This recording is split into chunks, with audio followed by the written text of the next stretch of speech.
que bueno, que siempre nos definimos como un colectivo de amigas, antes que nada, y nada, nos interesa mucho pues la experimentación con los nuevos medios y yo creo que nuestras piezas son pues reflejo de nuestra generación y pues nos interesa mucho pues el lenguaje de internet, la cultura digital y en general experimentar con la tecnología tanto como concepto y pues como medio también, ¿no?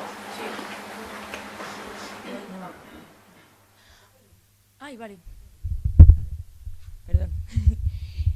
Nosotras empezamos un poco en el mundo de la noche y de la fiesta, porque teníamos amigos que tenían un colectivo de tecno en Valencia y no tenían nadie que les hiciese visuales y les controlase la iluminación. Y de manera autodidacta empezamos a ver tutoriales y a hacer pinitos por nuestra cuenta. Y a partir de allí nos metimos a estudiar más cosas en relación con la tecnología y a aprender lenguajes de programación y cosas más concretas. Sí, justo. Pues sí, teníamos unos amigos que tenían un colectivo de tecno, le hacíamos las luces muy baratas y se fue corriendo la voz un poco por Valencia y como que todos los colectivos pequeños nos fueron llamando, oye, ¿nos podéis hacer las luces? ¿Sabéis hacer esto? Y nosotras, sí. Puta idea. No teníamos ni idea de nada, pero bueno, pues al final poco a poco fuimos aprendiendo y fue un poco así, pues como nos iniciamos un poco la tecnología, porque veníamos de haber estudiado Bellas Artes, entonces veníamos de un perfil muy de escultura y más de hacer cosas con las manos y pues poco fue por esto realmente por lo que nos empezamos a interesar por la tecnología. ¿Os podemos poner en verdad unos vídeos de las primeras escenografías y tal que hicimos, que las vemos ahora y están un poco cutres, pero son divertidos?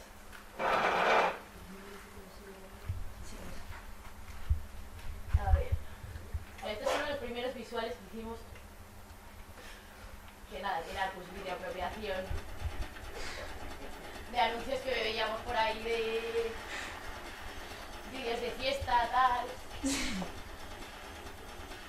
Y esto era para el colectivo Impulse, que está muy guay porque ahora también se ha hecho pues, en la escena de Valencia y es muy guay ver cómo... Sí, tiene un festival y todo ahora. Y esta fue pues de las primeras escenografías que hicimos así. No se ve muy bien, creo, ¿no? Que nada, pues hicimos como una superposición de telas y proyecciones. Trabajamos un poco con láser también, que no lo habíamos hecho nunca. No, había como una escultura muy cutre de silicona en el fondo.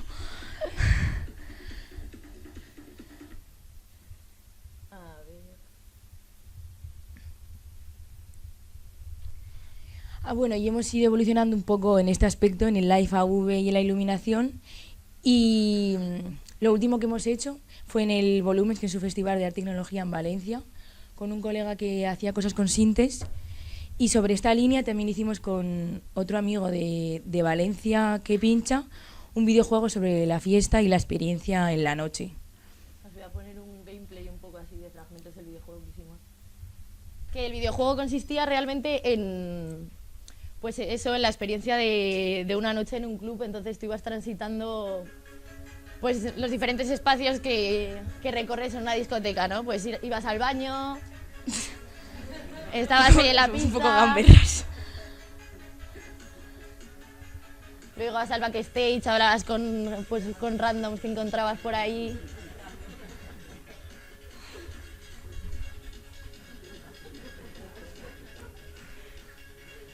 Ahí se controlaba con una mesa de DJ en vez de una consola y ibas moviendo para arriba y para abajo y el puntero era así una mano con las uñas muy largas. Con las uñas largas pintadas.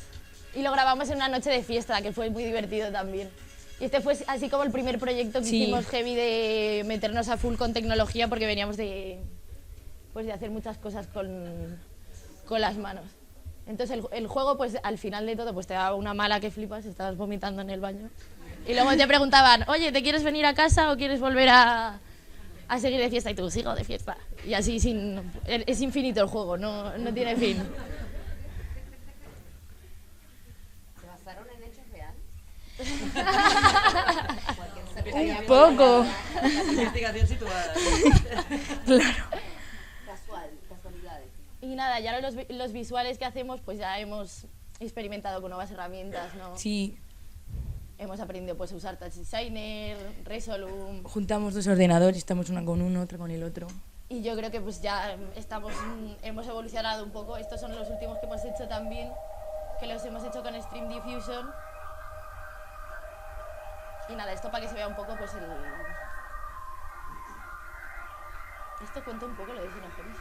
Ah, sí, nos habló un chico que estaba haciendo un máster de fotografía y también iba un poco, quería hablar como de los cuerpos queer, la disidencia. Hizo unos 3Ds, otro chico de Valencia, hicimos como en colaboración 3D por un lado, música, y nosotras lo animábamos con herramientas generativas.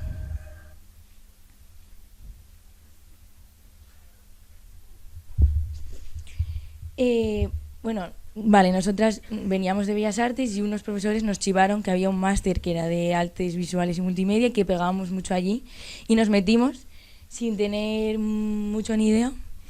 Y el primer proyecto que hicimos era como una MIDI, que es una controladora que puedes controlar imágenes o sonido, y fue nuestro primer acercamiento realmente con Arduino, con PCBs y con electrónica. Lloramos un montón haciéndolo, soldando todos los cables.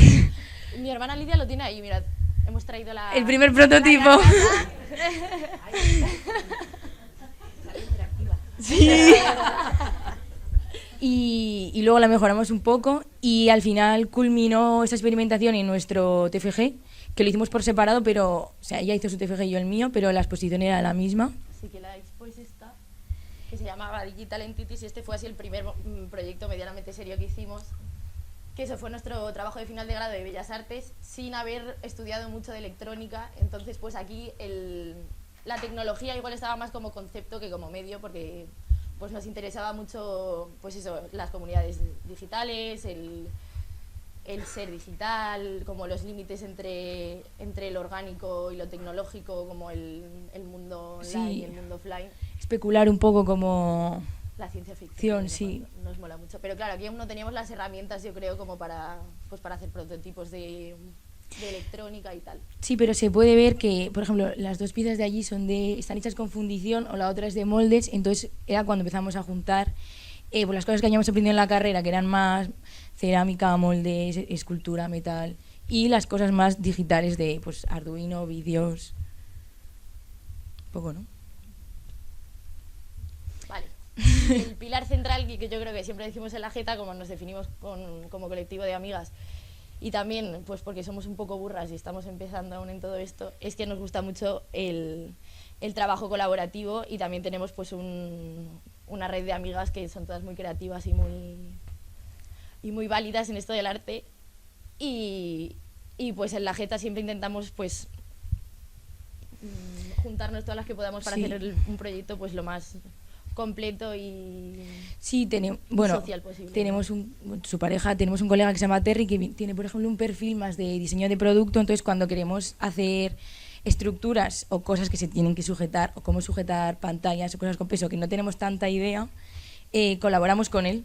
Es uno más de la Jeta, hacemos desde los bocetos hasta el final pues con él. O por ejemplo, tenemos una amiga que tiene mucho más bagaje en Light Visuals, la Patri, y cuando nos atascamos en eso, pues en vez de pedirle ayuda, directamente colaboramos con ella, y la Jeta son 3 personas en vez de 2. Es que lo que pasa, yo creo, un poco cuando descubres esto del arte multimedia, es que se te abre como un campo de posibilidades increíbles, y nosotras que veníamos de Bellas Artes pues decíamos, ¡guau! Pues vamos a hacer esto y esta otra cosa, que es una idea súper revolucionaria. Y luego te das cuenta que es una pieza que ya ha pensado alguien hace 15 años, que no tienes ni puñetera idea de cómo hacerlo. Entonces pues decimos, pues vamos a coger a este colega nuestro que ha hecho ingeniería eléctrica, pues nos ayuda con esta cosa. ¿Queremos colgar algo del techo? No tenemos ni idea, pues Terry nos ayuda Justo a generar estructuras.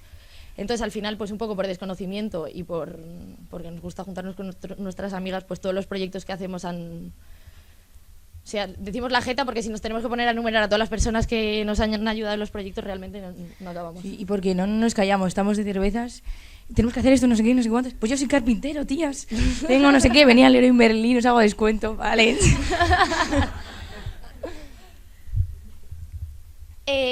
Bueno, y hablando de las escenografías que decíamos antes, este es el último proyecto escenográfico que hemos hecho, que fue como parte de una residencia artística en Pluto, que es un espacio autogestionado en Valencia, que es muy guay. Y Sí, y hicimos una escenografía porque tienen un poco de parte de fiesta cuando cierra la exposición y pinchaba Joel, que es el chico con el que hicimos el videojuego. es verdad, que Y- es el chico que está ahí, que es de Porriña, por cierto, gallego también. Y nada, y también aquí yo creo que es un buen proyecto para ver lo precarias que somos, en el sentido de que siempre intentamos trabajar desde el residuo, con cosas reutilizadas. Estas mesas que hicimos, pues lo que son las superficies nos las encontramos en la basura junto con 3 peceras. Las patas son tubos de PVC rellenos de cemento. Bueno, que nos dieron Como con los 300 tampones euros de increíbles. presupuesto, que igual para vosotros decir 300 euros de presupuesto no me da para nada. Nos gastamos la mitad. O sea, las pantallas fueron de la uni que las iban a tirar. Y nada, ¿y qué más? Ah, vale, y esta es la última pieza que hemos hecho, que os hemos traído aquí también un poco de nuestra cacharrería. Nos gusta mucho, siempre hemos jugado a videojuegos juntas, nos gusta mucho las pelis y somos un poco frikis pues de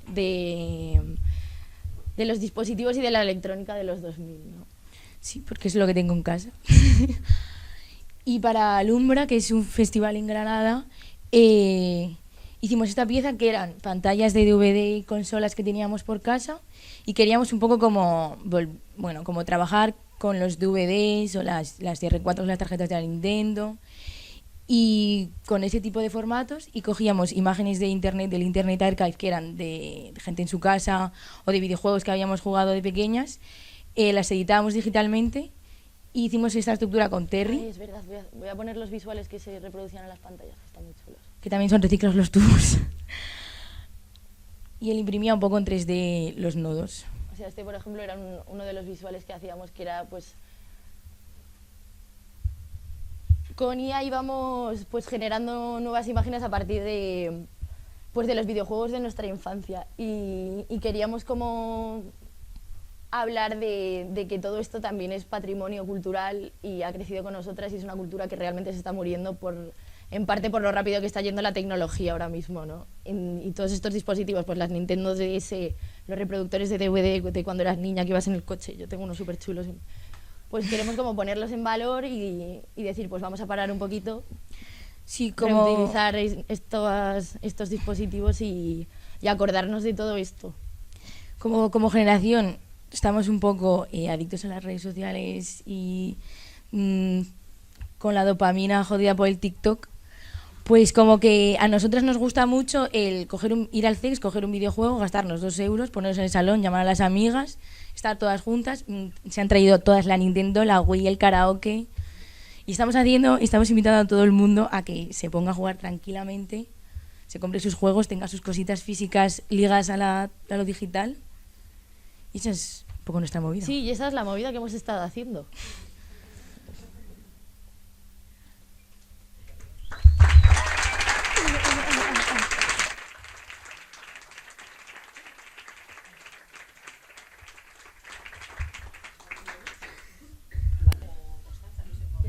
Vale, sí, cámbiame, por favor.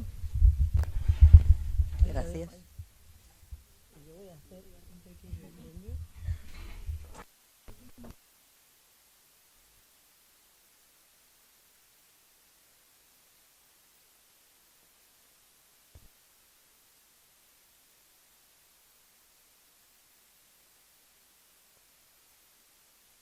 Hola. Yo me voy a mover más aquí para llegar bien. Bueno, antes de nada, muchas gracias por la invitación. Qué gusto escucharos y ver que creo que también Constanza puede también estar de acuerdo en que los inicios son bastante similares siempre en todas, pasen los años que pasen. Así que el hacer por hacer con las amigas también está muy bien. Bueno, yo soy Mónica Rikic, soy artista, soy de Barcelona y como decía, yo empecé un poco como ellas, aunque ya tengo una edad, entonces llevo unos años más, así que ya iréis haciendo. Y básicamente hago arte con electrónica. o sea, arte digital, pero fuera de pantalla. Esto es un poco el reel de mis proyectos que podéis ver. Y a mí también me gustaría explicar, como han hecho las chicas de la Jeta muy bien, pues cómo empezó un poco todo, ¿no? Y cómo acabé haciendo arte con tecnología. Para mí empezó realmente sin darme cuenta, ¿no? A veces cuando me preguntan en plan, bueno, ¿cuándo empezaste a hacer esto? ¿No? Todavía a día de hoy hay gente que pregunta, que aquí yo creo que a muchas nos parecerá extraño, en plan, ¿eres artista? ¿Con qué trabajas? ¿Con tecnología? ¡Wow! ¿Qué eres? ¿Ingeniera? ¿No? ¡Qué extraño! Y digo, bueno, a ver, no. Yo en realidad, cuando lo empiezo a pensar con el tiempo, la primera vez que empecé a interesarme con tecnología, en realidad, fueron en los 90, cuando descubrí Internet. en el año 98, me acuerdo perfectamente, yo tenía una tía que vivía en Estados Unidos y ahí de repente tenían un ordenador, ¿no?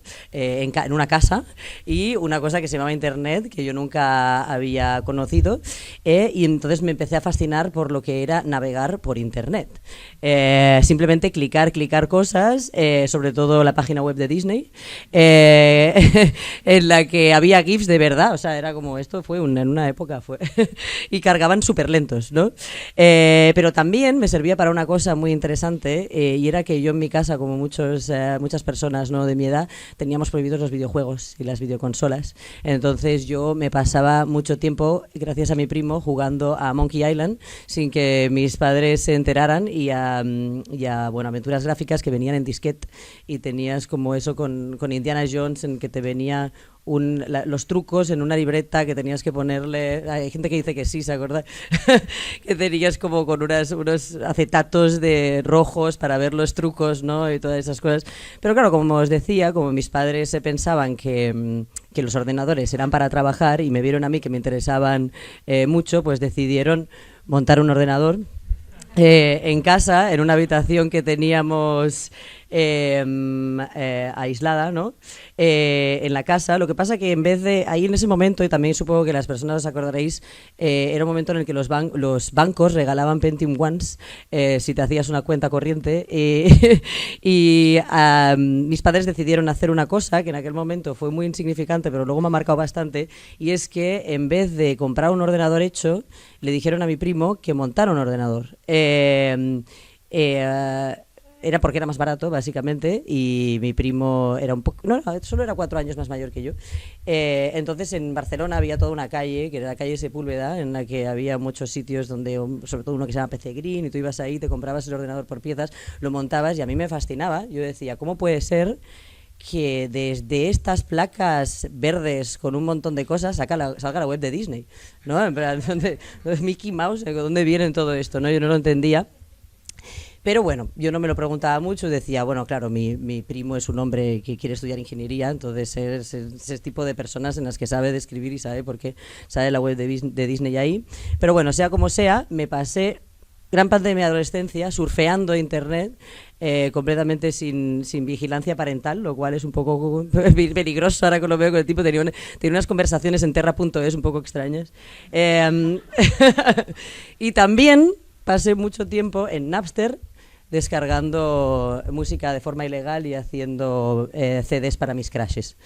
Aún salen algunos de estos CDs por casa de mis padres, y son bastante curiosos escuchar ahí los Venga Boys y etcétera.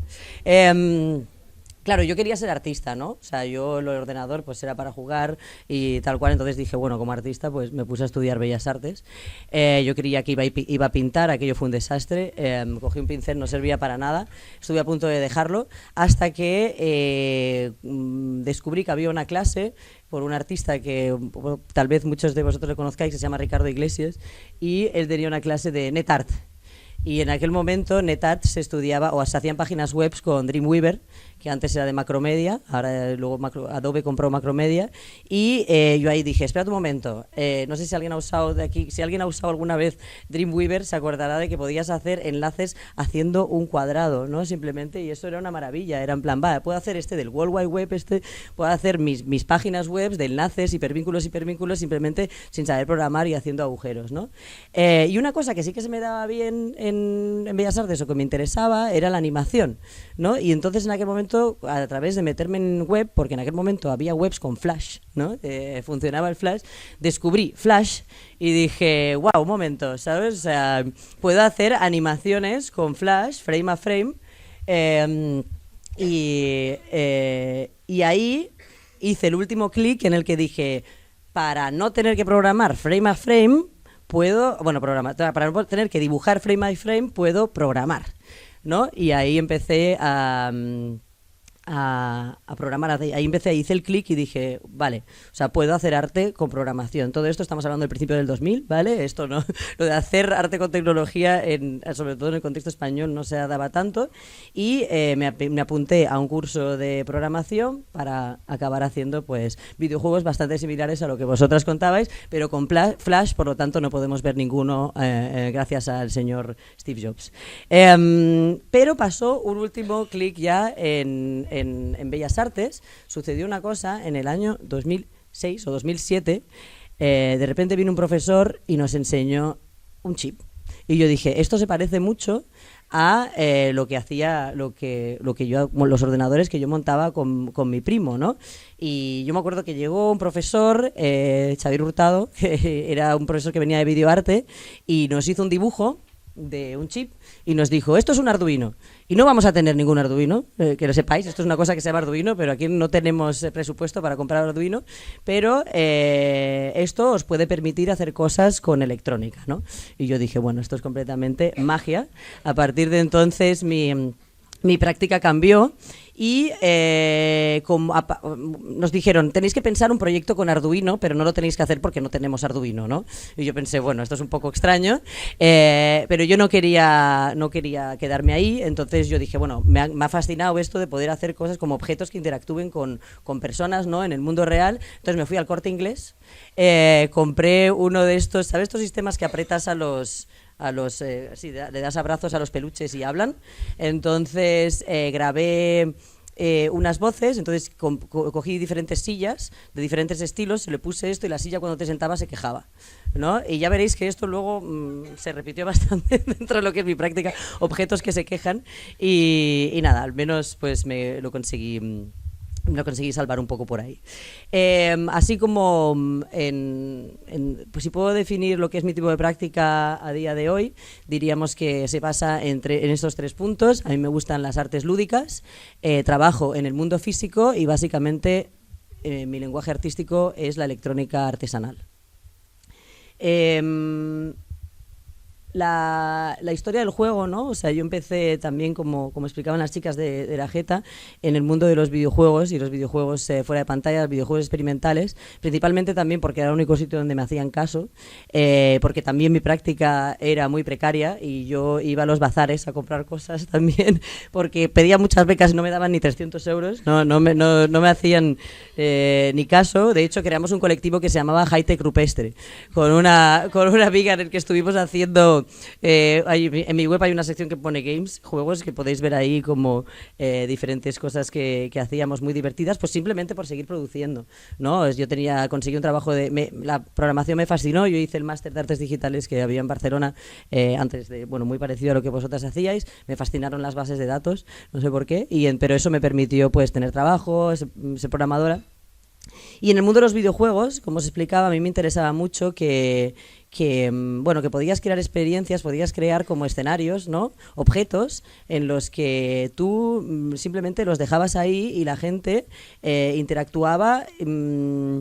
Y cada vez que volvía, ¿no? que volvía a pasar esta experiencia, nunca era igual, ¿no? Y también entraban, cuando tú le decías a alguien, no, esto es una obra de arte, ya la gente va como con una expectativa, ¿no? De aquí voy a descubrir el mundo y aquí es persona artista, ¿no? Que está al nivel de los ingenieros que crean ordenadores, ¿no? Gente que sabe un montón de cosas y me viene aquí a enseñar. Voy a descubrir algo, ¿no? En cambio, cuando tú le dices a alguien que es un juego, llega con, ¿sabes? Viene mucho más relajado, ¿no? Dice, bueno, aquí a ver qué pasa, ¿no? Y ahí es un poco donde les puedes pillar, ¿no? Donde la gente realmente experimenta sin ningún tipo de expectativa, porque no tiene por qué necesariamente haber un impacto en el mundo real, pero sí que pasando una experiencia transformadora desde esta forma de relajarse, que yo creo que es un poco la idea que yo tengo del arte en general, ¿no? Un espacio de exploración lúdica en el que, bueno, puedes acabar en sitios donde no lo esperabas. Dentro de estos inicios de mi práctica, en los que yo creaba como videojuegos experimentales. Aquí en el contexto español no me hacían ni caso, pero descubrí que en Montreal había un centro académico, de hecho, que se llama Technoculture Arts and Games, que realmente investigaban la práctica de los videojuegos experimentales y serious games, pero también fuera de pantalla, como un grupo de investigación académica, ¿no?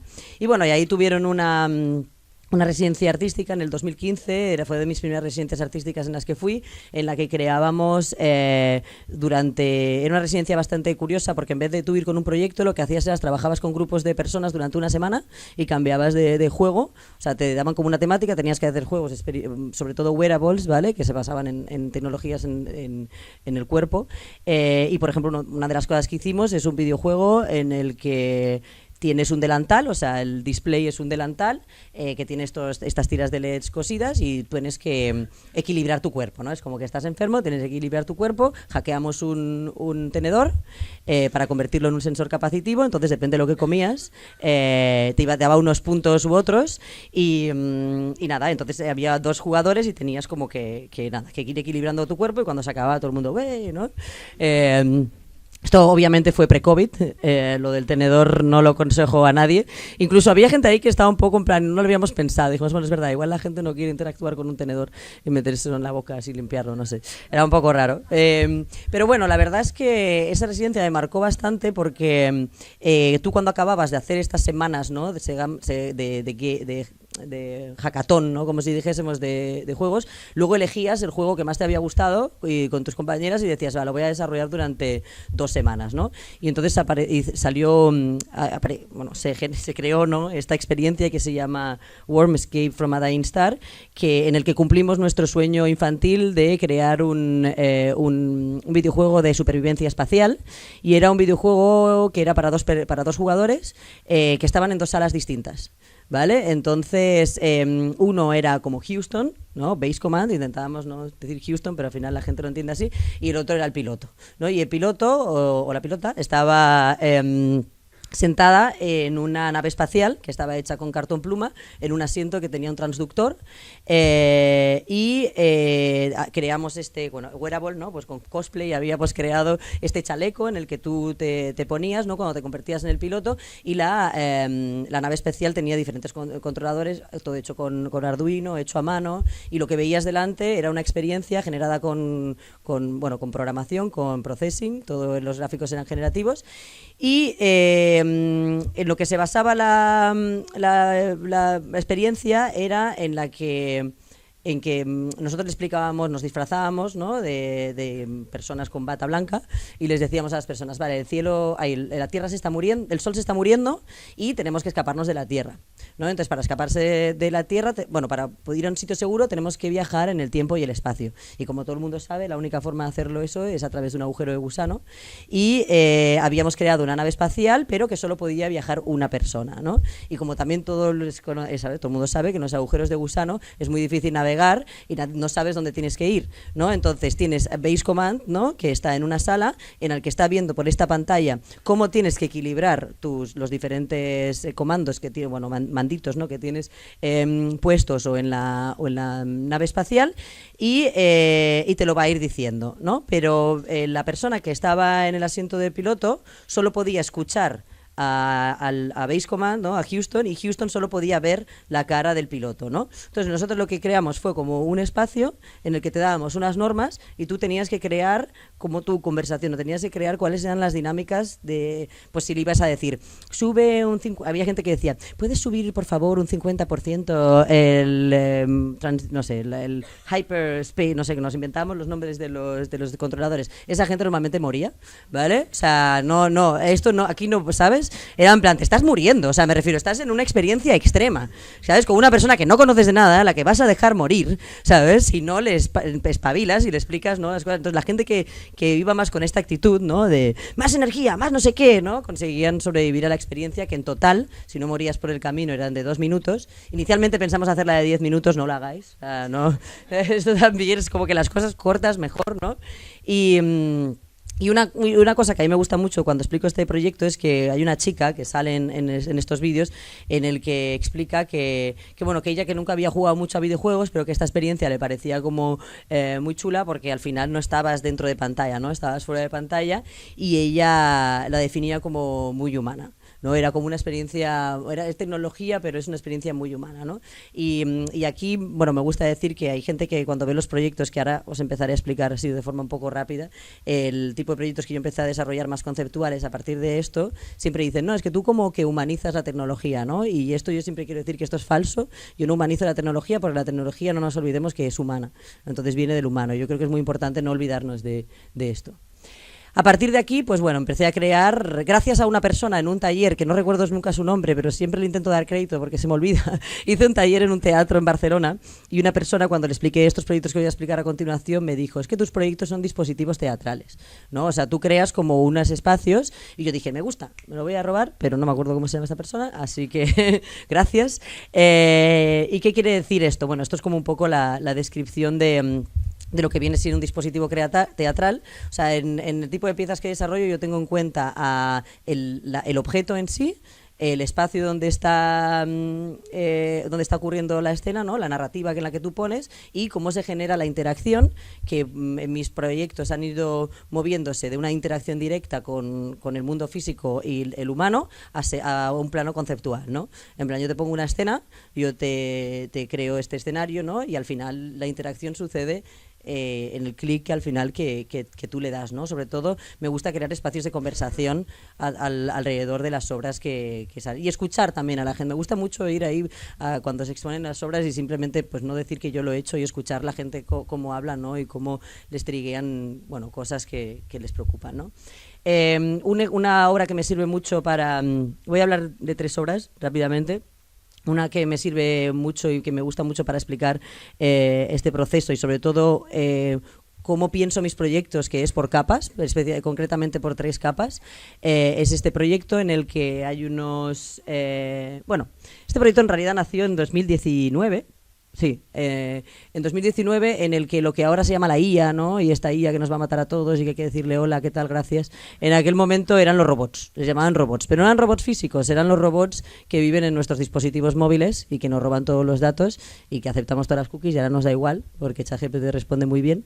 Entonces, en aquel momento, y encima también era una convocatoria que estaba relacionada con el Mobile World Congress en Barcelona, ¿no? Entonces te decían... bueno, ¿cuál va a ser el futuro de las comunidades de robots y de humanos, ¿no? Y en aquel momento se hablaba de los robots y se hablaba de la singularidad, que es ese momento en que las máquinas van a ser igual o más inteligentes que los hombres, ¿no? En el que había personas que te enseñaban un USB y te decían, un cerebro humano pesa 3 megas y aquí tengo un pendrive de 3 gigas, imagínate cuántos humanos me caben aquí en mi pendrive, ¿no? Era todo un poco extraño. Entonces yo dije, y también la gente podía, lo único que pensaba era lo que piensa todo el mundo, ¿no? Cuando estos robots o estos IA sean inteligentes, lo que van a hacer es matarnos a todas, ¿no? O sea, no hay otra salida. Entonces yo dije, bueno, a ver, vamos a imaginarnos otra cosa, ¿sabes? En plan, yo soy un robot, ¿vale? Yo me dedico a robar datos de personas en sus teléfonos móviles, yo he sido creado como el humano, ¿qué voy a hacer cuando vaya a casa? Pues igual lo que quiero hacer es cotillear, ¿sabes? Y ya está. Entonces estos son unos robots que cotillean.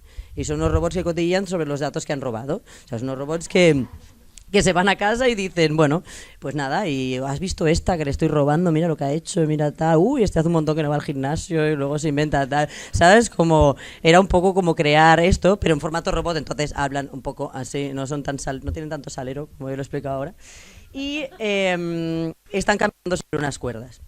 ¿Vale? Están caminando sobre unas cuerdas, están hablando y entonces, como os decía, ¿no? Y a mí me gusta trabajar por 3 capas. La primera es la capa estética. O sea, a mí me gusta que mis proyectos funcionen sin que te preguntes nada más. O sea, tú les ves y puedes decir, mira, esto es así, es una escultura y me quedo con la escultura y ya está. Y no quiero, pero bueno, intento pues que la gente diga, ay, ¿y estas caritas qué hacen, no? Porque cada vez que alguien ve con tecnología es como, ¿y esto qué hace? Tiene que hacer algo, ¿sabes? Entonces yo voy y les digo, cotillean.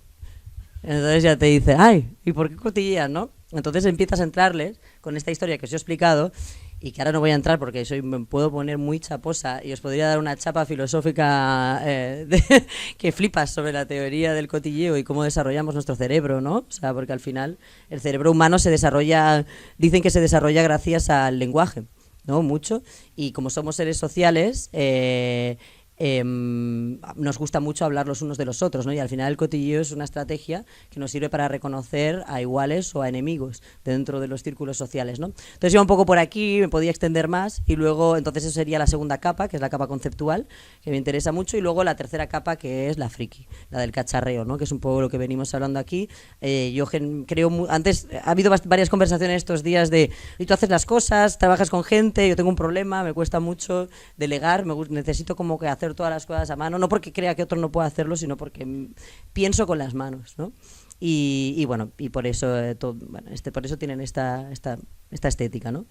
Bueno, después de pensar en la libertad de los robots y su capacidad de cotillear, hubo otra convocatoria, porque nosotros los artistas pues vamos por convocatorias un poco, en el que preguntaban sobre la creatividad del arte, ¿no? La creatividad de la IA, ¿no? Las capacidades artísticas de la inteligencia artificial, ¿no? Y entonces yo creé una máquina con síndrome del impostor. Porque yo dije, o sea, una máquina, es un robotito, ahora tiene otra forma, pero bueno, le dejo estas fotos, es un robot que está expuesto como una obra de arte dentro de su vitrina y todo, y se está quejando, como mis sillas, ¿no? Tú te acercas a ella y está en plan, ¿yo qué hago yo aquí? No quiero estar aquí, déjame en paz, yo no soy arte, yo soy otra cosa, ¿no? Porque yo qué sé, ¿sabes? O sea, igual cogen conciencia y no quieren hacer arte, ¿sabes? Y está todo el mundo aquí, las posibilidades creativas de la IA, quién es el autor, no sé qué, a mí déjame en paz, ¿sabes? Entonces se acerca y cada vez que te acercas se estresa más, ¿no? Es un soft robot que se va inflando, que es, ¿sabes? Como consejo geek, si alguien quiere trabajar con soft robot, no lo hagáis. Gastaréis mucho dinero y costará mucho. Luego, si queréis, chicas, os explico otras estrategias para poder crear los efectos.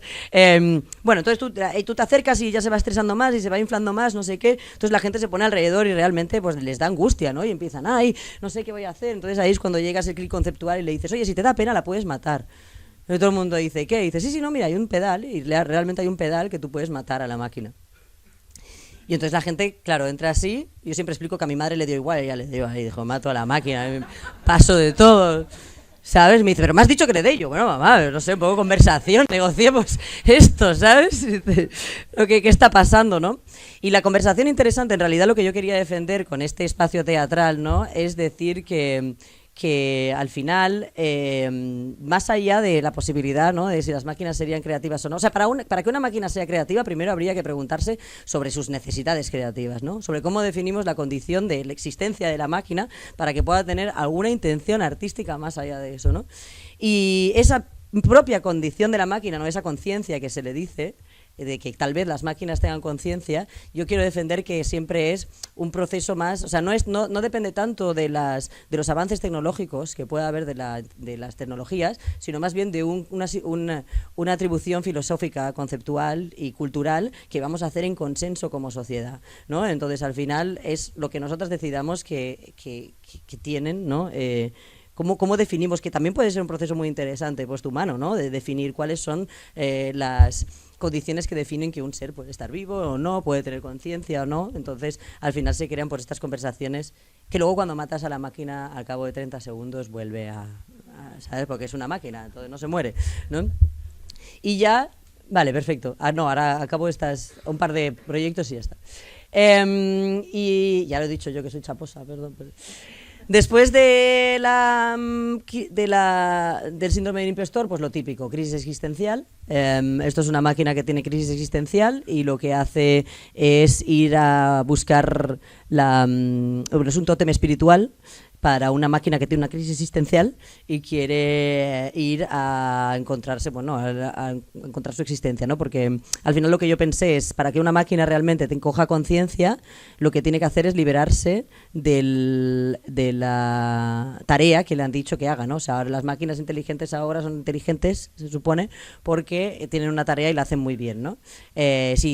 Para ser consciente tendría que ser la inteligencia artificial general, y eso quiere decir que no tiene ningún propósito más allá que existir, ¿no? Y entonces existe y dice, pero yo esto qué es, ¿no? O sea, que yo he sido hecha a imagen y semejanza del ser humano, pero mi existencia no tiene nada que ver, ¿no? Entonces va al espacio espiritual para para encontrarse a sí misma. Y tú aquí como que en este tótem con la mano le ayudas y vas descubriendo textos ciberfeministas y más. También creé un portal espiritual para comunicarte con la máquina, esto de lo de la espiritualidad medio fuerte. Bueno, y luego también, ahora para avanzar un poco y ya terminando, este tipo de proyectos que cuando empecé también de forma precaria, como os comentaba, nadie me hacía caso, pues han ido avanzando, ¿no? La práctica, por suerte, si se aguanta y se tiene resistencia, va evolucionando. Y a raíz de haber hecho esta serie de proyectos, me invitaron a hacer un proyecto para Caixa Forum en una exposición que se llamaba Homo Ludens, y que era una exposición de videojuegos, y creé una máquina que juega sola. Es una máquina que juega sola, ella está aquí, hace sus lucecitas, sus pantallitas, los visuales son de una artista que estuvo aquí, Ana Carreras, también arte generativo, y cuando tú te pones a mirarla, ella lo siente y dice, no me mires, estoy jugando sola, no es la máquina que juega sola, ¿sabes? Entonces es un poco como la silla, y te dice, no quiero jugar contigo, que me dejes, no sé qué, tal. Entonces es una máquina muy atrayente, le llaman la vaquita porque tiene pies de vaca, y sí, no sé por qué, y está por la voz esta, va hablando jiji, jajaja, y cuando la miras dice, te vayas, y los láser, ahí sale un glitch, ¿no? Luego también he hecho proyectos que antes comentábamos, hacer siempre proyectos que quepan en una maleta pero que puedan extenderse a 20 metros. Esto es muy importante, y ya con este voy a terminar porque bueno, voy a poner la última diapositiva, ya está. Simplemente porque durante este fin de semana que estaba haciendo un taller, y el tipo de práctica que desarrollo más ahora últimamente va más en cómo pensamos la robótica, ¿no? Cómo pensamos el objeto, y este objeto tecnológico como un reflejo del humano, ¿no? O más allá, cómo nos relacionamos con las tecnologías en ese sentido, y cómo proyectamos, ¿no? El futuro en las tecnologías. Gracias a una beca europea estuve trabajando en el Instituto de Robótica e Informática Industrial de la UPC CSIC en Barcelona, y he estado investigando alrededor de la robótica asistencial. ¿Vale? Este es mi robot asistencial que tengo en casa, principalmente apagado el 90% del tiempo. Podéis ver en mi página web los vídeos sobre el proyecto. Ya digo, tampoco quiero entrar mucho porque este fin de semana hemos estado hablando como mucho de esto, y este es el último proyecto en el que he estado y estoy trabajando, que es mi versión sobre un robot que te da de comer, ¿no? Y en torno a reflexionar, pues, cómo se diseñan las tecnologías asistenciales, ¿no? Cómo nos visualizamos como una sociedad envejecida, ¿no? Que está envejeciendo en el futuro, ¿no? Cómo cuestionamos el imperativo ético familiar de los cuidados, ¿no? En una sociedad en la que cada vez las mujeres tenemos menos hijos, queremos tener menos familia, ¿no? O no tenemos casa para vivir y para quedarnos y que nos cuiden, en un sistema tensionado de los cuidados, en el que el sistema capitalista lo necesita para evolucionar, pero en cambio las personas que se dedican al trabajo de los cuidados son completamente desplazadas y no valoradas en la sociedad. Pero esto nos daría para 4 otras charlas más, entonces voy a pasar el micro a mi compañera Constanza y podéis ver la información en mi página web. Gracias.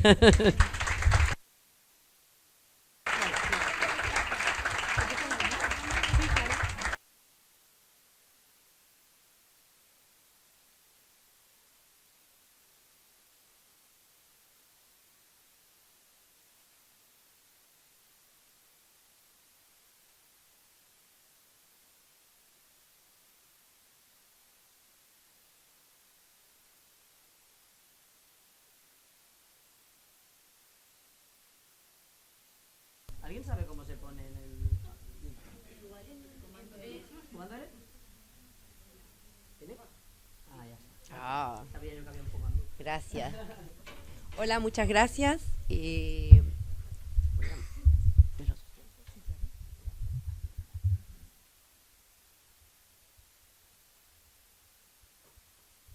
Bueno, gracias a todos por estar aquí. Quiero decir que estoy contenta de estar nuevamente en Bilbao porque he sido reincidente y veo caras conocidas cada vez más. Y bueno, también me gusta que haya confluido este encuentro para conocer su trabajo y que generemos ojalá un diálogo, que tengan preguntas. Bueno, yo soy Constanza Piña, Corazón de Robota también es como mi alias, pero Corazón de Robota igual es más un proyecto específico del que voy a hablar. Entonces ahora me presento así con mi nombre de pila. Yo soy una artista chilena. Mira, no achiqué el menú. En realidad lo había achicado para hablar de algunos proyectos, pero después lo acorté más para referirme a ciertas obras.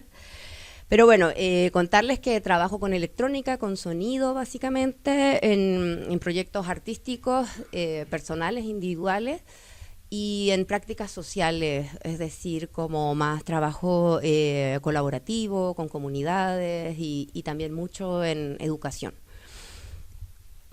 Bueno, voy a partir hablando de Corazón de Robota, que es mi proyecto de performance de sonido, que, bueno, ahí hay una imagen de la última presentación que hicimos en México, que tiene que ver con la construcción de electrónica do it yourself, en la cual yo, bueno, ahí se puede ver el escenario. Solo utilizo máquinas que yo misma construyo, que la información la mayoría la he acogido de internet a través de plataformas que distribuyen, digamos, open source, circuitos electrónicos, esquemáticos, que yo he ido con los años aprendiendo, interpretando y a la vez luego enseñando. También como generando, formando parte de esta corriente open source, open hardware.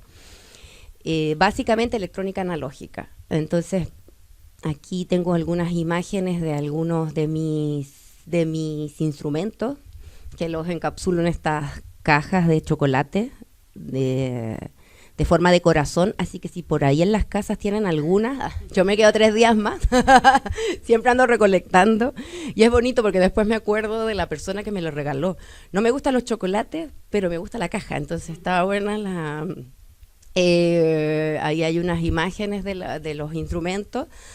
Entonces, como les decía, tengo un blog donde documento todos los esquemáticos, listas de componentes, cuando desarrollamos placas de circuitos impresos, y todo eso es de distribución libre. Y muchas veces también me gusta la instancia del taller personal, donde generamos colectivos y así como podemos ir a un tema práctico electrónico, también a veces es más conceptual para generar como laboratorios de pensamiento pensamiento crítico en torno al uso de las tecnologías, ¿no? Sobre todo las manualidades tecnológicas y bueno, el uso de reciclaje, bueno, hay varias corrientes por ahí. Oh. ¿No? Hay varios tópicos de los que podemos ir discutiendo. Bueno, igual pasamos. Bueno, y por ahí es que creo yo que he ido contactando con series de festivales, de comunidades. Entonces a mí más que nada lo que me gusta es eso, ¿no? Como llegar a una nueva ciudad, a algún nuevo país y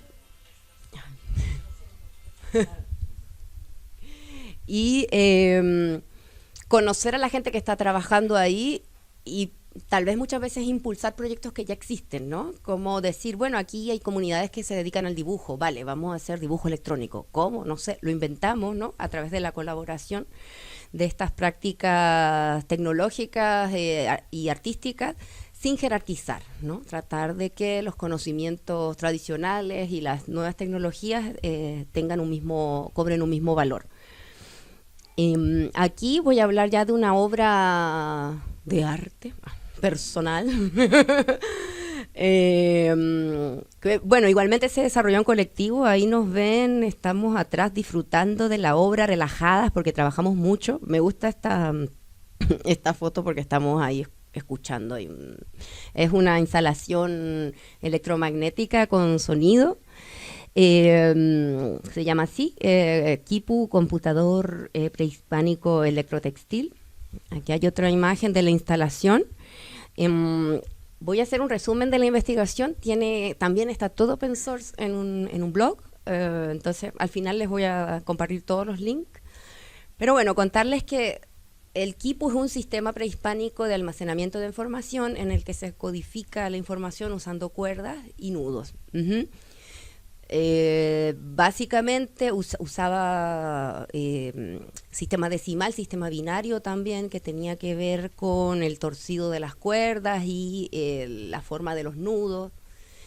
Yo la verdad llegué a este tema de casualidad, siendo yo de Chile, donde era un área donde sí se utilizó este sistema.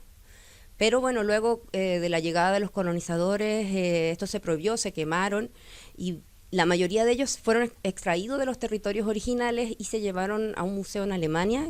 Aún se conservan, la colección más grande del mundo está en Potsdam. Bueno, yo viajando, haciendo no sé, digamos, con corazón de robota, de pronto me aparece este libro que se llamaba Signos del Quipu Inca, Código Binario. Y yo me quedé, pero ¿y esto? ¿Por qué no nos enseñan a nosotros esto? O sea, ¿por qué me tengo que enterar fuera que esto existía, no? Nada, empecé una investigación así como muy obsesiva, independientemente, digamos, sin algún respaldo institucional ni nada. Y empecé a visitar los museos, a conocer los quipus, tuve acceso al archivo en Alemania, recolección de libros, entonces empecé a tener mucha información y a socializar esto. Conocí gente que sí ya los conocía el sistema, pero solamente se decía como sistema de almacenamiento de información, ¿no? Como memoria, ya, nada más, ¿no? Y empecé como a pensar yo, ¿qué hago? ¿Cómo imagino yo, cómo puedo entender yo este sistema si toda la información ha sido estudiada mayormente desde Occidente, desde Europa, ¿no? Entonces fue como, bueno, la poca información que hay, puedo conocer a la gente, contactarla, pero no es a ciencia cierta la explicación, porque ¿cómo puedo ponerme a pensar yo en un pasado que se aniquiló, ¿no? Y que estas visiones que nos aportan vienen de otras culturas, ¿no? Entonces hay un problema ahí de traducción. Y yo dije, bueno, borrón y cuenta nueva, repensar el pasado, pensando en una idea de como que si la colonización nunca hubiera sucedido, ¿no? Y estas tecnologías existieran hoy día, ¿no? Y entonces ahí ya me permití reimaginar este sistema, también tomando la información que ya tenía, pero también repensarlo desde una especulación artística y una ciencia ficción andina, ¿no? Y ahí surge esta pieza que se basó básicamente en un quipu astronómico, en el cual utilicé los materiales originales del quipu, en este caso era lana de alpaca, y la mezclé con hilo de cobre. Entonces se generaron las cuerdas, se codificó información basándose en el sistema de nudos de los quipus, y la decisión fue hacer un quipu astronómico, porque me encanta el cielo, la astrología, todas esas cosas. O sea, fue como que, mira, no voy a hacer un quipu así administrativo, estas vueltas. No, yo dije a mirar el cielo, y esta es una constelación que se llama el Boyero, y se clasificaron sus estrellas principales. Todo está en un libro también open source online. Yo sé que hay muchas dudas por aquí, pero quiero un poco pasar, pero contarles que estas cuerdas que se podían ver en la obra tienen nudos que codifican información. Y bueno, yo tenía toda la información. En un momento me hacen una invitación a un festival en México que se llama Transitio, para presentar un performance, algo, lo que yo quisiera. Había un tema general, no sé, yo como que soy como siempre trabajo fuera de las academias, fuera de las instituciones. En ese tiempo nunca había postulado un fondo, o sea, no estaba con bajo ningún gran hashtag. Entonces yo les dije, mira, yo tengo esta investigación, ya casi llevo 5 años investigando este tema, yo quiero hacerlo, quiero hacer esto, ¿no? Entonces hagamos un laboratorio abierto donde yo puedo socializar esta información y fabricamos la obra en colaboración, ¿no? Entonces, inventamos este laboratorio que se llamaba Computación Textil y Sonificación de Espectros, en el que la idea era aprender código usando la lana, ¿no? Entonces empezamos a estudiar sistemas de codificación, desde los más modernos hasta los sistemas prehispánicos o de otras culturas, para poder entender lo que era la computación basada en materiales textiles. Entonces, bueno, en vistas de que el código del Kipu no se puede descifrar todavía porque esa información se perdió, se quemó, se restringió, se censuró, podemos saber que hay un código y que tiene un significado, pero termina siendo como un código sin mensaje, ¿no? Entonces ahí vino la idea de hacer las cuerdas mezcladas con hilo de cobre para conectarlas a un circuito amplificador y que funcionara como una antena. Entonces la idea era que la antena fuera sensible a los campos electromagnéticos o también tal vez a la presencia de los espectadores. Y la obra, el amplificador va conectado a un sistema de sonido y se amplifica, se sonifica, digamos, la información que reciben las cuerdas, bajo la idea de que el Kipu hablara por sí solo, ¿no? Y tal vez el sonido que vamos a recibir no es nada legible, pero esta misma idea del noise, es básicamente white noise lo que se escucha, también me gustó como esta idea conceptual de que en las culturas andinas hay una pensadora feminista boliviana que se llama Silvia Rivera Cusicanqui, que habla de un mundo cheje. Cheje es un color más bien, es como el color jaspeado de los pelajes de los animales que tienen puntitos, tienen pelitos blancos con negros, pero si tú lo miras de lejos tú ves gris, ¿no? Pero si te acercas es esta juxtaposición de dos colores, ¿no? Entonces ella va en contra de las teorías del mestizaje, diciendo no somos un todo homogéneo, el pasado sigue existiendo y la cultura colonizadora también. Entonces encarnamos esta contradicción, somos un mundo cheje, ella lo menciona así, ¿no? Entonces me encantó que esta idea del white noise, cuando uno ve un televisor desintonizado, un televisor de los antiguos, de cubo, tú ves la pantalla del televisor y tú ves el white noise, sería eso, ¿no? Como una serie de puntos blancos y negros, como la camiseta de la entrevista. Sí. Es esta, y genera este ruido, ¿no? Psh. Pero ese ruido no es que no tenga información, sino que toda la información es una antena que está abierta a la atmósfera, no está sintonizada en una frecuencia específica, sino que está abierta a la ionosfera y todo, ¿no? Entonces me interesó esa idea de hacer que estos nudos hablaran y que generaran ese como sonido que fuera esta metáfora del mundo cheje que describe la Silvia Rivera, ¿no?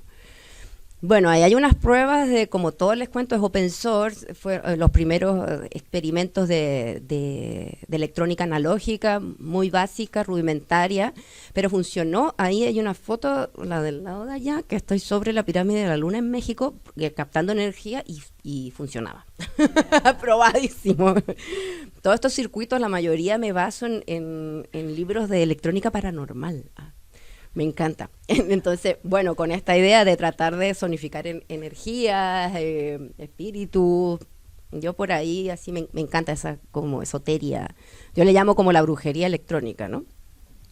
Entonces, bueno, avanzando con esta pieza, yo ahora ya puedo tocar con ella, empecé a generar una serie de módulos para poder usar la entrada de la antena y poder ahí tocar, ¿no? Ese fue un performance en la Casa de las Culturas del Mundo en Alemania. Y bueno, creo que hasta ahí termino con partes, o sea, con lo que quería hablar sobre obras o piezas o proyectos más personales, entre comillas, porque igual hubo un laboratorio donde se produjo esa pieza.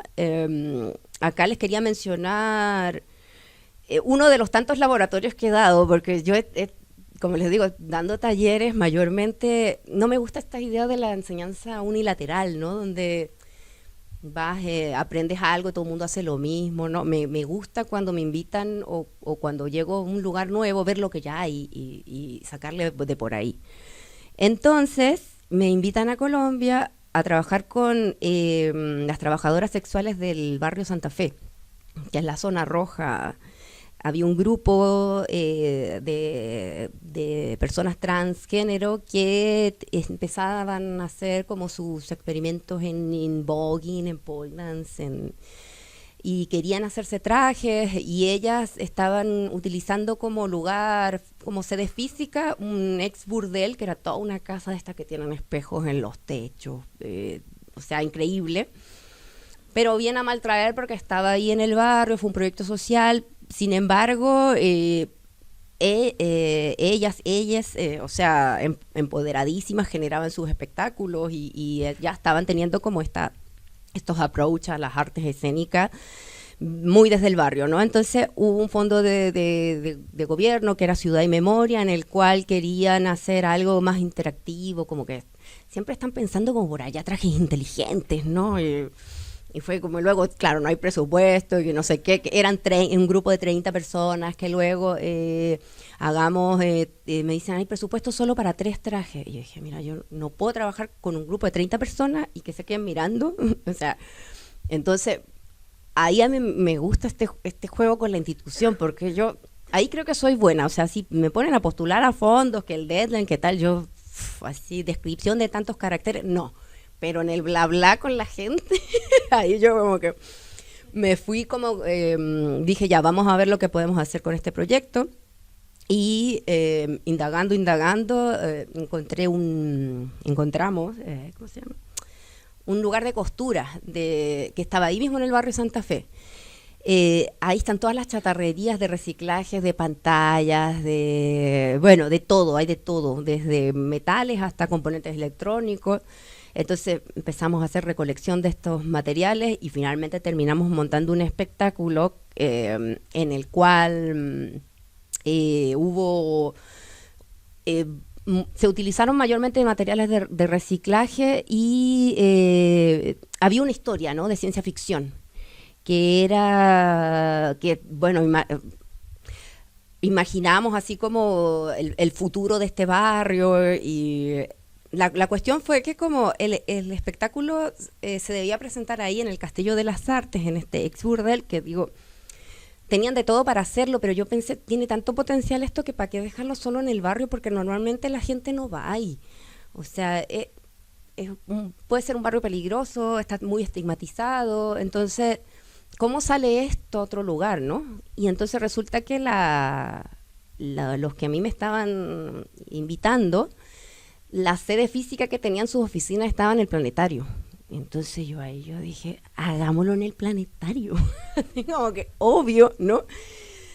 Fue toda una negociación ahí porque yo iba mintiendo por todos lados o más bien entregando la información precisa, justa, ¿no? Van a venir unos músicos, ¿no? Unos DJ, drag al medio con la máquina de planetario tocando, ¿no? Sí, es que va a haber un show artístico, vamos a tener que traer unos materiales, no, metiendo la barra de pole dance al planetario, que me tuve que aprender a usar el software, el escenario, para poder hacer las visuales. Se armó una fiesta en el planetario así como nunca antes, que yo estaba con estos micrófonos así como los de Madonna, y me hablaban, ¿no? Hay gente fumando marihuana en el baño. Y yo, la gente del barrio tiene sus costumbres. Normal, ¿no? Bueno, que estaba aquí la narradora que diseñamos este casco, que con sensores bien rudimentarios cambiaba la luz de los LEDs. O sea, habían sistemas interactivos súper rudimentarios con sensores que hicimos bien caseros, ¿no? O yendo como a técnicas de hardware hacking y de circuit bending, ¿no? Y bueno, esa fue una experiencia que a mí me gratificó mucho porque quedaron los trajes hechos y quedó el espectáculo montado. Entonces, les chiques lo siguieron montando y ganando plata. Era como, yo ya no tenía que estar ahí. O sea, me encanta cuando pasan esas cosas porque realmente tenían todo para hacerlo, faltaba como a veces simplemente hacer estas alianzas y promoverlo. O sea, yo decía, yo tengo acceso al planetario, ellas no. O sea, hago el puente, ¿no? Más que nada era una cosa de nexos, ¿no? Y bueno, nada, el show sí se siguió presentando varias veces y sí, les pagaron por sus presentaciones. Bien. Y bueno, hasta ahí, laboratorios como ese he dado varios, los tengo por ahí en mis bitácoras online, pero ahora quiero pasar para terminar a un proyecto más contundente para mí, del cual aprendí mucho, que se llama el Encuentro Tecnofeminista Cyborg Girl, que ahora es un archivo online. Se hicieron 5 ediciones en la Ciudad de México. Y todo esto surge que yo me mudo a la Ciudad de México y yo me di cuenta de esta ciudad, pero que está llena de conocimientos. Hay muchas mujeres y hay mucha represión por las mujeres. Y dije, bueno, hay que unir estas fuerzas, porque la verdad es que en la Ciudad de México hay cifras de 10 feminicidios por día. O sea, es atroz lo que pasa. Entonces, ¿cómo generamos redes de colectivas, mayormente había muchas prácticas tecnológicas ancestrales que están devaluadas, que no son consideradas como tecnologías o ciencias, que perduran, ¿no? Y eso era importante de destacar y como siempre digo, no jerarquizar.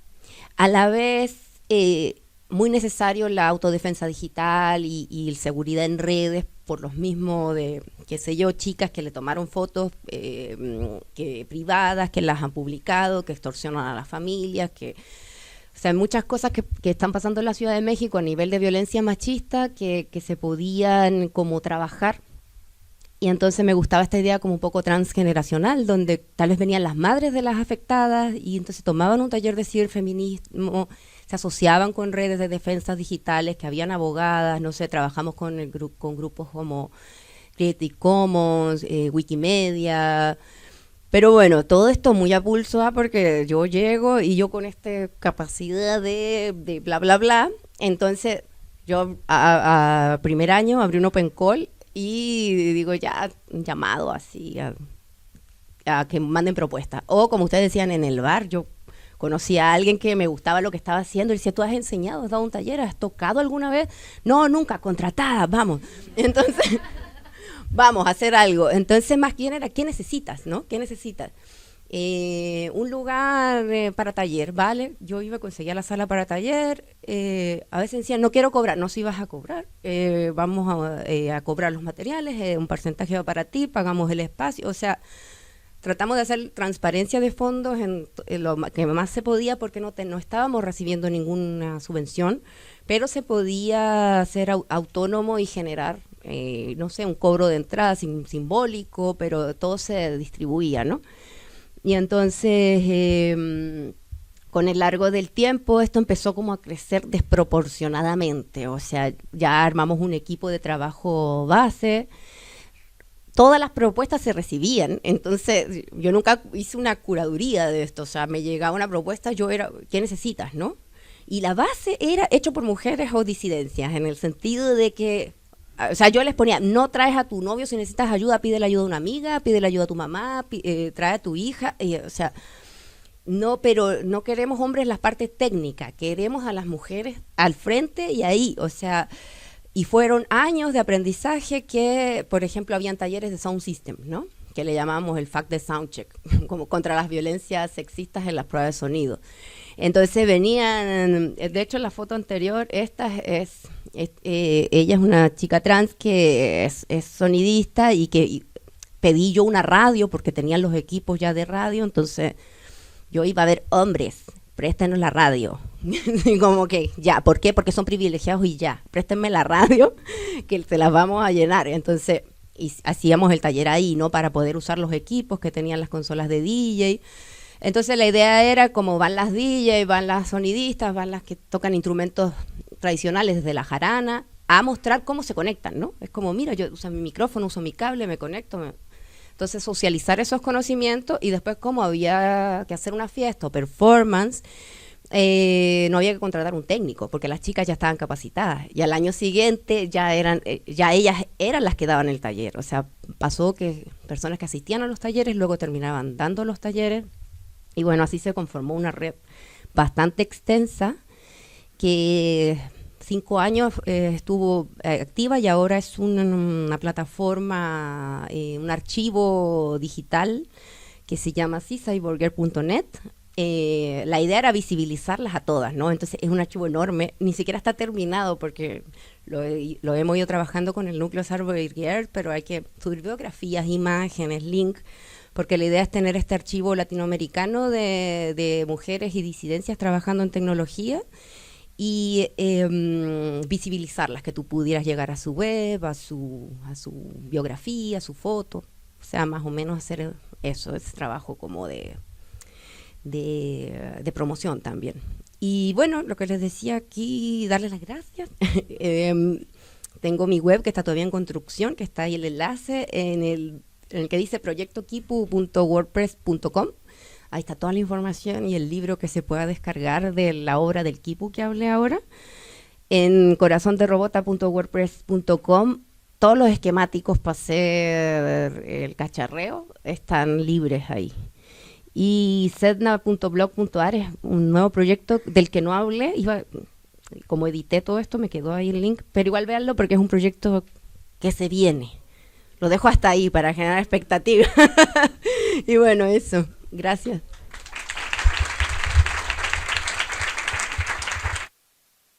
A mí se me ocurre la primera vez que montaste la de las ratas. ¿Qué? Sí, una de las piezas que Sara expuso bueno, cuéntalo tú, ¿no? Sí, era una pieza que pesaba un montón y la quería colgar de la pared y no sabía, porque quería que se moviese y no sabía. Tenía unos servomotores y eran unas piezas de bronce que pesaba cada pieza. Ah, sí, está Otros por kilómetros ahí. que son súper chulas. Y chocar entre ellas y hacen ruido y quería como hacer una sonorización y al montarla en la pared es que era imposible y le intenté poner unos imanes por detrás, obviamente no se aguantaba. Se le empezaron se le salían los cables de la protoboard, todo el circuito, Es que se estaba muy rompía, no funcionaba. Y lo tenía que presentar en una hora y estaba la gente en la puerta. O sea, era brotada viva, no. La profesora, no llores. Y ya está. Ya, y la hemos reutilizado. ¿Qué pasó? Pues una de las piezas la usó un montón y hace poco pusimos en el volumen 3D y la reutilizamos para otra cosa. Hicimos como una estructura y juntamos piezas y las pusimos encima de unas pantallas y hecho como a partir de eso, con fotogrametría le he hecho como unos visuales. O sea, la he usado para otra cosa que sea más fácil de montar. O sea, nosotras realmente también es como súper definitorio de lo que hacemos, que yo creo que también un poco es por recursos. Todas las piezas que hacemos siempre tienen elementos reutilizados de una pieza anterior. Entonces, esa pieza que salió mal esa primera vez que la expusiste, a la semana siguiente la volviste a montar, salió bien. Y también la utilizó para otra pieza que luego expusimos más tarde Y como en Valencia. estamos un poco empezando, todas las piezas son un poco prototipos. O sea, todas son errores, ninguna... Siempre les vemos fallos a todas. Todas tienen muchísimos fallos. ¿Vosotras? Yo también una vez intenté colgar una cosa que pesaba mucho y no funcionó. Pero luego le pusimos unos cables, unas cuerdas, entonces era como una especie de, eso hace muchos años, una especie de, con high-tech rupestre, era una especie de origami que queríamos que se abriera y que era tal cual. No usamos servos, usamos steppers, pero no, aquello no había manera. No te das cuenta del torque, de que las cosas cuando cuelgan no tal. No, yo en realidad el proyecto para mí más frustrante fue cuando me dieron la beca Leonardo del BBVA, que encima tienes unas expectativas como muy grandes, y me di cuenta de que la pieza que quería hacer era... Yo quería como que demostrar un montón toda la tecnología, no sé qué, tal cual. Al final me di cuenta que la pieza no era la obra, sino que eran los talleres, muy en la línea de lo que decía Constanza. En plan, lo más interesante eran los talleres que se creaban para generar la obra en sí. Que era como una especie de sociedad robot en que yo creaba un sistema abierto en que la gente podía crear las personalidades de los robots, bueno, una aliada. Y ahí me di cuenta de que primero la gente cuando veía los robots quería hacer guerra de robots con los robots, ¿sabes? Encima de la exposición en el CDCB tuve que bloquear que la gente no pudiera hacer guerras de robots, entonces no tenía gracia, nada, pues la gente quería guerra de robots. Y luego vino el COVID, entonces no se pudo tocar nada, bueno, fue como un poco liada, pero sobre todo lo que aprendí y bueno, también, bueno, espera, tengo otra muy buena, pero ya está, con esta acabo. Lo que aprendí fue que como artistas lo que trabajamos es sobre el plano de la representación y tenemos la libertad de que no hace falta que las cosas funcionen 100% como un ingeniero, sino que tienen que demostrar, tienen que generar un efecto, ¿no? Y ahí me dejé de obsesionar de demostrarle a la gente de que sabía programar, ya sé yo que sé programar, pues estoy tranquila conmigo misma y superé mi síndrome de impostor en ese sentido. Y luego, y solo lo voy a dejar, porque creo que todo el mundo podrá entender, con Marta Verde montamos una obra basada en un columpio en un festival de tecno. Y ahí os lo dejo a vuestra imaginación. No lo hagáis nunca. A ver, tiren. Tienen que incluir esa parte en el capítulo. Sí, basado en hechos reales. Yo tengo, bueno, voy a contar 2 experiencias porque... La primera es que mayormente mi trabajo se basa en el error, o sea, como que yo insto a equivocarnos, ¿no? O lo que tú decías como en la instancia del taller como la obra en sí, o sea, es como la performatividad. Yo vengo de la danza, entonces para mí todo esto de estos espacios conjuntos humanos tecnológicos donde hay herramientas y donde tú vas generando como este diálogo, hay muchas cosas que no prosperan, pero es aprendizaje en sí mismo. Entonces el error, la serendipia, todo es como quedémonos en el no saber, ¿no? No somos ingenieros, no tenemos que saber todo, pero podemos tener el placer de experimentar, ¿no? Y mucha de mi visión tecnofeminista tiene que ver con no generar tecnologías que vayan para el capitalismo, que genera una función productiva, funcional dentro de la sociedad que está pensada por hombres blancos. O sea, es como hagamos otra cosa y salgámonos de ahí, ¿no? Máquinas que generen otro tipo de placer, como el noise en sí mismo, que es una cosa que es física. Entonces, ¿qué función tiene eso? Pasarlo bien. Y claro, muchas veces también, a veces en las máquinas, no funcionan mal, pero me dicen, ¿y eso funciona? Ay, es arte, tiene una función poética y estética, o sea, ya funciona, de ahí que se conecte la electricidad, o sea, eso ya es un valor agregado, o sea, no sé, tan obvio.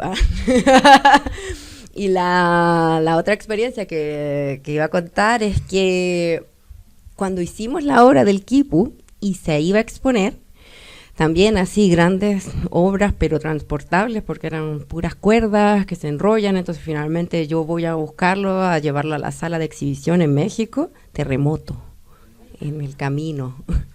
O sea, es que yo vi un edificio desplomarse ahí, ¿no? O sea, yo solo había visto una imagen así, torres gemelas por televisión, así una torre que se cae, la vi. Y fue como, ¿en qué momento te pones a pensar en arte cuando estás?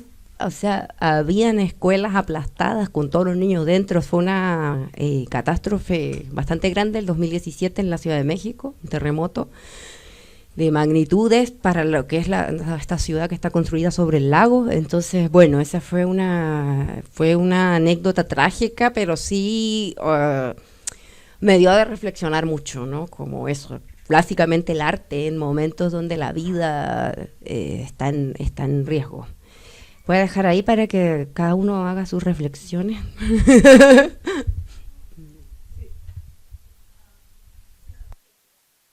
Yo puedo decir que de parte de las organizaciones, como se organicen ellos, no tengo idea. Sí están basados en muchos parámetros europeos, claramente es criterios, organización, formatos, todo. Pero hasta ahí no sé si hay una respuesta de por qué no lo hacen. Pero para mí principalmente es que si un espacio no hay, hagámoslo. Yo no me voy a quedar esperando a que me inviten. Es como, mira, o sea, yo quiero invitar, ¿no? Yo quiero propiciar, no digo sola, pero en vista de lo que hay, si esos espacios no están, no puedo estar a la espera de que la institución o la academia los propicie, porque seguramente van a venir con políticas bastante, no sé, que tal vez no nos gusten tanto. Entonces, sí, no sabría responder exactamente, pero este encuentro tecnofeminista que te conté en México, o la base de muchos talleres que estoy dando que tienen este approach, son espacios donde ¿qué es el tecnofeminismo? No sé, lo inventamos, es una práctica. es una práctica, lo hacemos cada año, lo reinventamos cada año y desde la Ciudad de México, que seguramente si lo hacemos en Perú, en, no sé, aquí en el País Vasco va a ser otro concepto, otra cosa, ¿no? Bueno, eso. Yo estuve este año en la Electrónica haciendo un taller de vista. Lo que pasa es que no estaba en la programación principal, estaba en uno de los clústeres que había porque me invitó una gente que tiene una plataforma de promoción de arte, videoarte. Bien. Así, vale. Y nada, pero yo es porque era mi práctica. Y de hecho hice la versión proto del taller que hemos estado dando este fin de semana aquí en el evento. Lo que no entiendo es la pregunta. O sea, me refiero... ¿a qué te refieres con que... Primero, coincido con Constanza, no sé cuáles son las decisiones que toman a tal cual. Lo que pasa que tampoco siento que sea lícito que a un espacio como este le tengamos que exigir que haya un espacio tecnofeminista por encima de otros. ¿Sabes lo que quiero decir? O sea, me refiero entonces, no creo que el tecnofeminismo sea más o menos importante que una cosa u otra para estar, ¿no? Entonces... Sí, no, digo que no podemos exigir ese como por encima de otro, me refiero como en un espacio como que sí, es medio público, pero es bastante privado y tal cual. Y también, sí, vale, bueno, podemos hacer, voy a cambiar, podemos hacer tanto esto como ¿sabes? Lo de menos, más, pues sí, podríamos exagerar todos los espacios, está claro. Pero luego también... yo creo que una cosa tan grande, ¿no? En la feria en la que se ha convertido Ars Electrónica, al final, y sobre todo también los jurados de Ars Electrónica y tal cual, al final todo se convierte en política. O sea, hay un montón, y ahora el tema va de esto, y ahora el tema va de otro. Y si un tema, y de repente está de moda el tecnofeminismo, pues entonces harán los espacios, ¿sabes? Entonces, al final hay mucha gente que va pagando para poner su espacio, como para promover su tal, de los gobiernos también se paga por tener un espacio ahí, ¿sabes? Entonces ya... Sí. Sí, yo voy a hacer el hincapié de por qué te digo que sí lo podemos exigir, porque sí lo podemos exigir. O sea, hemos estado siempre muy por detrás, muy invisibilizadas. Se sabe que siempre los cupos de poder, de cargos universitarios, de jefatura, siempre han sido ocupados por ciertas personas. Entonces hay una deuda histórica que podemos pedir. Ahora, que yo se las vaya a pedir a ellos, no lo voy a hacer, no me interesa, pero creo que sí se puede, ¿no? Bueno, yo pregunto, por eso me decía que no entendía la pregunta, que no sé a qué se refería como espacio tecnofeminista en sí, ¿no? Y cuando decía que no programa... Sí. Yo creo que este año, por ejemplo, dentro de los premios, aparte de la chica de Argentina que ganó el de Interactive Art, también estaba Navid, que ganó el de Sound Art, que es una persona también iraní. O sea, también tienen otras diversidades, ¿sabes? También desde otros lados. Pero bueno, yo tampoco voy a ser quien me ponga a defender a Ars Electrónica. Me cae muy bien, ¿eh? Pero prefiero que... Creo que tienen como... Es un monstruo que ya tiene tanta historia.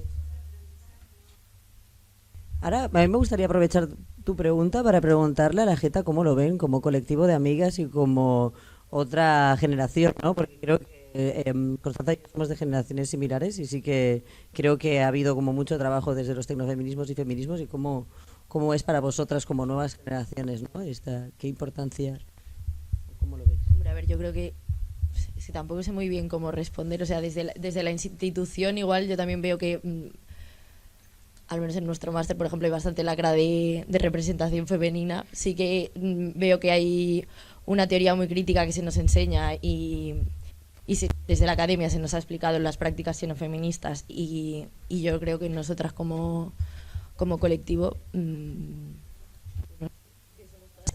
es que tampoco no sé muy bien cómo responder. ¿Tú quieres decir algo?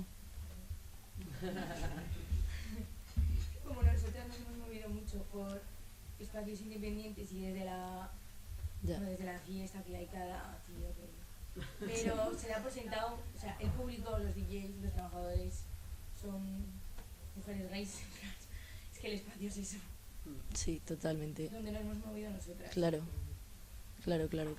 Sí, justo nosotras no frecuentamos tanto pues espacios tan institucionales como eso.